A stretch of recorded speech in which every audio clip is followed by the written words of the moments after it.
মাননীয় মুখ্যমন্ত্রী একটি বিষয়ে সভাকে অবগত করবেন, আমি ওনাকে বলতে অনুরোধ করছি। মাননীয় অধ্যক্ষ মহোদয়, আপনাকে ধন্যবাদ জানাই।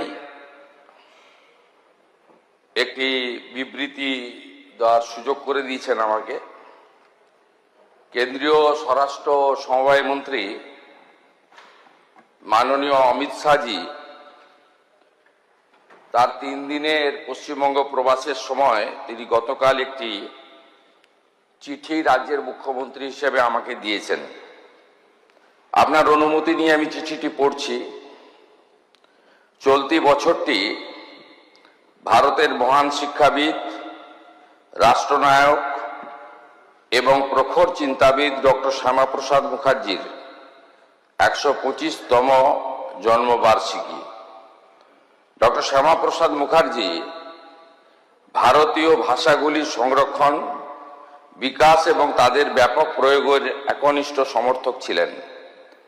তার দৃঢ় বিশ্বাস ছিল যে প্রশাসন, শিক্ষা এবং জনজীবনে ভারতীয় ভাষাগুলির যথাযথ স্থান পাওয়া উচিত, কারণ গণতান্ত্রিক শাসন ব্যবস্থা তখনই কার্যকর এবং জনমুখী হতে পারে যখন এটি জনগণের নিজস্ব ভাষায় পরিচালিত হয়।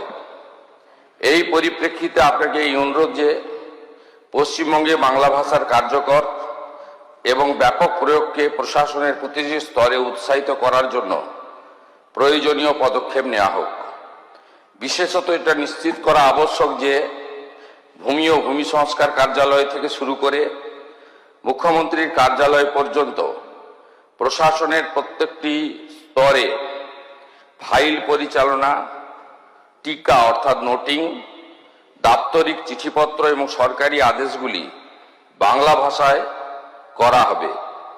এছাড়াও নাগরিক পরিষেবা, ডিজিটাল প্রশাসন ব্যবস্থা, আবেদনপত্রের নমুনা, শংসাপত্র, পোর্টাল, ওয়েবসাইট, মোবাইল অ্যাপ, প্রশিক্ষণ সামগ্রী, সার্বজনীন সূচক, সংবাদ বিজ্ঞপ্তি, অন্যান্য সমস্ত সরকারি যোগাযোগের মাধ্যমেও বাংলার প্রয়োগকে অগ্রাধিকার দেওয়া উচিত। পুলিশ এবং আইন শৃঙ্খলা সংক্রান্ত নাগরিক পরিষেবাগুলিতেও যেমন প্রথম তথ্য বিবরণী, এফআইআর, অভিযোগ নথিভুক্তকরণ, নাগরিক তথ্য এবং সুরক্ষা ও জনসচেতনতামূলক বার্তাতেও বাংলার ব্যাপক ব্যবহার প্রশাসন ও জনগণের মধ্যে বিশ্বাস, সুবিধা এবং অংশগ্রহণকে অধিক সুদৃঢ় করবে। এছাড়াও ভারত সরকারের সঙ্গে দাপ্তরিক চিঠিপত্রের ক্ষেত্রে বিদেশি ভাষার পরিবর্তে বাংলায় এবং রাজভাষা হিন্দির প্রয়োগ করা যেতে পারে। স্বরাষ্ট্র মন্ত্রক, আমার অভিজ্ঞতা হলো যে ফাইলের পরিচালনা, টিকা নোটিং, দাপ্তরিক চিঠিপত্র, সরকারি আদেশ, অন্যান্য প্রশাসনিক কাজ হিন্দিতে সম্পূর্ণ দক্ষতা, স্বাচ্ছন্দ্যে সম্পাদিত হচ্ছে। এই অভিজ্ঞতা ভারতীয় ভাষায় সুশাসন এর সম্ভাবনাকে আরও সুদৃঢ় করে। এই লক্ষ্যে স্বরাষ্ট্র মন্ত্রকের রাজভাষা বিভাগের অধীন প্রতিষ্ঠিত ভারতীয় ভাষা অনুভাগ এবং এটির দ্বারা বিকশিত ভারতী বহুভাষিক অনুবাদ সারথী সফটওয়্যার রাজ্য সরকারের জন্য উপযোগী হতে পারে।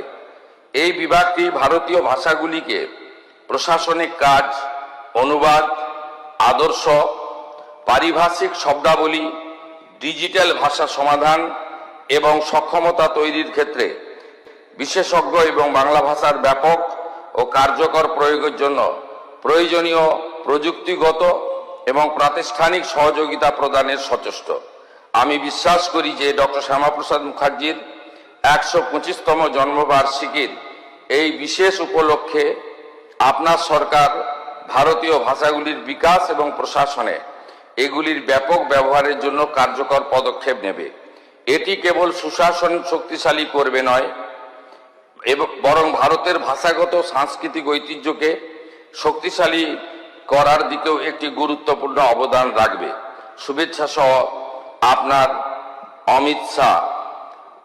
আমি এই পরিপ্রেক্ষিতে রাজ্য সরকারের পক্ষ থেকে ঘোষণা করছি আগামী 1 সেপ্টেম্বর 2026 থেকে পশ্চিমবঙ্গে সর্বস্তরে আমরা বাংলা ভাষাকে বাধ্যতামূলক কার্যকর করলাম।